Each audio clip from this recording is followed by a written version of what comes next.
உங்கள் அழைப்பு என்ன? நீங்கள் என்ன செஞ்சிட்ருக்கீங்க? இதை என்னைக்காவது நீங்கள் யோசித்து பார்த்துருக்கீங்களா? நீங்கள் கர்த்தருடைய ஊழியத்தில் ஏதாவது ஒரு முக்கியமான பொறுப்பில் இருந்துகிட்ருக்கீங்களா? நீங்கள் எப்படி இருக்கீங்க அப்படின்றத இந்த நாள்லேயும் யோசித்து பாருங்கள். அநேக பொறுப்பில் அல்லனா ஊழியத்தில் இருக்கிறவங்க இந்த நாள்லேயும் வழி தவறுகிறவர்களாக இருக்காங்க. வர்ஷிப் லீடர்ஸாக இருப்பாங்க, ஃபெலோஷிப்பில் அவங்க இன்சார்ஜாக இருப்பாங்க, சில முக்கியமான பொறுப்பில் இருந்துகிட்ருப்பாங்க, சர்ச்லேயும் முக்கியமான பொறுப்பில் இருப்பாங்க, பல ஊழியங்கள் மிகப்பெரிய பொறுப்பில் இருந்துகிட்டு இருப்பாங்க. அவங்க பலரை வழி நடத்தி கொண்டு போகும் ஒரு நல்ல பொறுப்பில் தான் ஒருவேளை நீங்கள் இருந்துகிட்ருப்பீங்க. இந்த நாள்லேயும் உங்களை சீர்தூக்கி பார்க்கும்படியாக தான் இந்த தேவ வார்த்தை. 1 சாமுவேல் 2ஆம் அதிகாரத்திலே ஏலியினுடைய பிள்ளைகளை குறித்து சொல்லப்பட்டிருக்கிறது. இந்த ஏலியுடைய 2 மகன்கள் என்ன பண்ணாங்கன்னா, தேவாலயத்துக்கு வர்ற பெண்களோட தகாத உறவு வைத்து கொண்டிருந்தார்கள். தேவையில்லாத, கடவுளுக்கு பிரியமில்லாத காரியங்களெல்லாம் இவர்கள் செய்துட்டு இருந்தாங்க. இது நிமித்தமாக தேவ கோபாக்கினை அவர்கள் மீது வந்தது. ஏலி இடத்திலே கர்த்தர் எச்சரித்தார். அது நிமித்தமாக அவர்கள் அழிக்கப்பட்டாங்க. அந்த ஏலியுடைய பிள்ளைகள் அழிந்து போனார்கள். இந்த நாள்லேயும் ஒருவேளை நீங்கள் சில பொறுப்பில் இருக்கீங்கன்னா, இந்த பொறுப்பில் நம்ம கர்த்தர் வைத்திருக்கிறார், இதை குறித்து நான் கணக்கு சொல்லணும் அப்படின்ற ஒரு எண்ணத்தோடு இருங்க. அதாவது பலவிதமாக என்டர்டெயின் பண்ணுற மாதிரி எல்லாம் அது நிறைய எக்ஸாம்பிள்ஸ் வச்சுக்கிறாங்க. இவங்க இந்தந்த ஊழியக்காரங்க இப்படி தானே, இவங்க இப்படி தானே இருக்காங்க, இந்த வர்ஷிப் லீடர் இப்படி பண்ணாங்க, இப்படி தான் இருந்தாங்க அப்படின்னு சொல்லிட்டு நிறைய எக்ஸாம்பிள்ஸை செட் பண்ணிக்கிறாங்க. ஸோ நம்மளும் எப்படின்னாலும் இருக்கலாம். ஆலயத்தில் நீ தேவையில்லாத வேலைகளை பண்ணிகிட்ருக்காதீங்க. தேவனுடைய ஊழியத்தில் இருக்கீங்கன்னா, கர்த்தருடைய ஊழியத்தின் பொறுப்பை நீங்கள் எடுத்திருக்கீங்கன்னா அதுக்குள்ள பொறுப்போடு நீ இரு. அதை விட்டுட்டு நீ உனக்கு ஒரு எக்ஸாம்பிளாக தேவையில்லாத காரியங்களை செய்கிற சில வர்ஷிப் லீடர்ஸ் இவங்களெல்லாம் எடுத்துக்காதீங்க.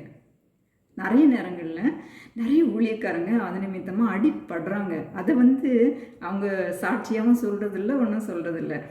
ஒன்று மட்டும்தான் சொல்லுவாங்க, கர்த்தரை ஆசீர்வதித்தார், கர்த்தரை உயர்த்தினார், தூளிலிருந்து உயர்த்தினார், குப்பையிலிருந்து உயர்த்தினார் அப்படின்னு தான் சொல்லுவாங்களே தவிர, இந்த இடத்துல நான் தவறு பண்ணினேன், கர்த்தரை அடித்தார் அப்படின்றது சாட்சி யாரும் சொல்கிறதில்ல.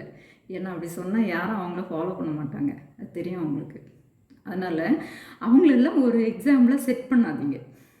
நீங்கள் ஒரு பொறுப்பை எடுத்திருக்கீங்கன்னா அது யூத் ஃபெலோஷிப்போடைய பொறுப்பாக இருந்தாலும் சரி தான், வேறு எந்த ஃபெலோஷிப்போட பொறுப்பாக இருந்தாலும் சரி தான், சபையிலே நீங்கள் ஒரு பொறுப்பை எடுத்துக்கிட்டாலும் சரி தான், அந்த பொறுப்புக்கு நீங்கள் சரியானவரா, அந்த பொறுப்பை சரியாக செய்கிறீங்களான்றதை நீங்கள் யோசிச்சு பாருங்கள். இன்னும் நிறைய பேருக்கு சர்ச்ன்றது ஒரு என்டர்டெயின் பண்ணுற இடமாவே போயிடுச்சு. அதாவது ஒரு பொறுப்பு எடுக்கும்போது யோசிச்சுக்கிறாங்க, என்ன இந்த பொறுப்பு எடுத்தால் என்னெல்லாம் பண்ண வேண்டியது இருக்கும், கிறிஸ்மஸ்க்கு டெக்கரேஷன் பண்ணணும், ஈஸ்டருக்கு குட் ஃப்ரைடேக்கெலாம் டெக்கரேஷன் பண்ணணும், அது மாதிரி எங்கேயாவது ஆர்ஃபனேஜ் போனால் அதை அரேஞ்ச் பண்ணணும், ஃபண்ட் ரைஸ் பண்ணணும், இதெல்லாம் நம்மளுக்கு பண்ண தெரியுமே அப்படின்னு தைரியமாக நீங்கள் ஒரு பொறுப்பை எடுக்காதீங்க. கர்த்தருடைய அழைப்போடு பொறுப்பை எடுங்க. இன்னொன்று, அந்த பொறுப்பை எடுத்தீங்கன்னா உங்களுக்கு கிட்ட கடவுள் கொடுத்துருக்கோம் அத்தனை பிள்ளைகளையும் அத்தனை பேரையும் நீங்கள் கடவுளுக்குள்ளே நடத்துவீங்களான்றதை உங்களில் யோசிச்சு பாருங்கள். வசனத்தை பற்றியே உங்களால் சொல்ல தெரியலன்னா அந்த பொறுப்பை எடுக்காதீங்க. முதல்ல நீங்கள் ஸ்திரப்படுங்க, அதுக்கப்புறம் அந்த பொறுப்புக்குள்ளே வாங்க. எனக்கு இப்படி பாட தெரியும், எனக்கு இதெல்லாம் அரேஞ்ச் பண்ண தெரியும், எனக்கு ஃபண்ட் ரைஸ் பண்ண தெரியுன்றதுக்காக சில பொறுப்புகளுக்குள்ளே தேவநாமத்தை நீங்கள் மகிமை குலைச்சலாக்காதீங்க. கர்த்தருடைய நாமத்தை வீணிலே வழங்காதிருப்பாயாக அப்படின்றதும் இதுதான். இப்படியாக கர்த்தருடைய நாமத்தை வீணிலே வழங்காதீங்க. வீணான காரியத்தை தேவ சபைக்குள்ளே பண்ணாதீங்க. சில தேவையில்லாத என்டர்டெயின்மெண்ட்டு சில தேவையில்லாத இச்சையான காரியங்களை கர்த்தருடைய சபைக்குள்ளேயோ தெய்வ ஊழியத்துக்குள்ளேயோ நான் வர்ஷிப் லீடராக இருந்துட்டோ இல்லைன்னா ஒரு ஃபெலோஷிப்பில் இருந்துட்டோ பண்ணிகிட்ருக்காதீங்க. இது சரியான இடம் அப்படின்னு ஜாலியாக இருக்கலாம் அப்படின்னு. ஜாலியாக இருக்க இடம் தேவாலயம் இல்லை. நீ ஜாலியாக இருக்க இடம் ஒரு ஃபெலோஷிப் கூட எல்லாம் இல்லை. அது கர்த்தருக்குள்ளாக கர்த்தருக்குள்ளாக பிள்ளைகளை நடத்தி கொண்டு போகிற இடம். அது கர்த்தருக்குள்ளாக எல்லா மக்களையும் நடத்தி கொண்டு போகிற ஒரு பொறுப்பு தான். ஆலயத்தின் பொறுப்புனாலும் அதுதான். அதை நீங்கள் மறந்துட்டு எனக்கு இந்த அரேஞ்ச்மெண்ட்ஸ்லாம் பண்ண தெரியும், எனக்கு இதெல்லாம் பண்ண தெரியும், இதான் அப்படின்னு சொல்லிட்டு அதான் பிரதானமாக நீங்கள் எடுத்துகிட்டு வராதீங்க. கர்த்தருக்குள்ளாக உங்களால் இத்தனையும் மக்களையும் நடத்த முடியும், இவ்வளோ பேரையும் கடவுளுக்குள்ளாக என்னால் கொண்டு போக முடியும், அந்த அழைப்பு எனக்கு இருக்குது, அந்த அபிஷேகத்தோடு தான் நான் இந்த இதை செஞ்சிட்ருக்கேன் அப்படின்ற உறுதி உங்களுக்குள்ளே இருந்தால் மட்டும் அந்த பொறுப்பை எடுங்க. இன்னொன்று, சில ஃபெலோஷிப்பில் இருந்துட்டு தேவையில்லாத என்டர்டெயின்மெண்ட் வேலைகளையும் பண்ணாதீங்க, துணிகரமாக பண்ணாதீங்க. தேவ கோபாக்கினே வரும். ஏலியுடைய பிள்ளைகள் அதை தான் பண்ணாங்க. தேவாலயத்திலிருந்து துணிகரமாக பண்ணாங்க. கர்த்தருக்கு முன்பாக அது பொல்லாப்பாக இருந்தது. ஏலியுடைய நீதி நிமித்தமாக அவங்க மன்னிக்கப்படலை. ஏலியையும் சேர்த்து கர்த்தர் கண்டித்தார். கடவுளுக்கு பயப்படும் பயத்தை விட பிள்ளைகளுடைய அன்பு பெருசாக போயிடுச்சு, நீ பிள்ளைகளை அதுக்கு மேலே வச்சிருக்க அப்படின்னு சொல்லி கர்த்தர் கடிந்து கொண்டார். ஏலிக்கும் வந்தது, ஏலியுடைய பிள்ளைகளுக்கும் அழிவு வந்தது. கர்த்தருடைய கோபாக்கினே உங்கள் மேல் வராதபடிக்கு இந்த காரியத்தில் எச்சரிக்கையா இருங்க. தெளிவான அழைப்போடு உள்ளவாங்க. தேவாலயமும் அல்ல கர்த்தருடைய காரியங்களில் நீங்கள் செய்யும்போது அதுக்கு தெளிவான அழைப்போடு உள்ளவாங்க. அதை கரெக்டாக செய்யுங்க. அது என்டர்டெயின் பண்ணுற இடம் இல்லை, இல்லைன்னா மற்றவங்களெல்லாம் சேர்த்து என்டர்டெயின் பண்ணிக்கிற இடமும் கிடையாது. இன்னும் தேவ அழைப்பை பெற்றவங்க நீங்கள் அந்த பொறுப்பை எடுக்க தயங்குனீங்கன்னா தேவையில்லாத மனிதர்கள், அதாவது மக்களை தவறான வழியிலே நடத்தி கொண்டு போகிறவங்க தான் அந்த இடத்துல வருவாங்க. இது நீங்கள் செய்கிற மிகப்பெரிய தீமை தான்.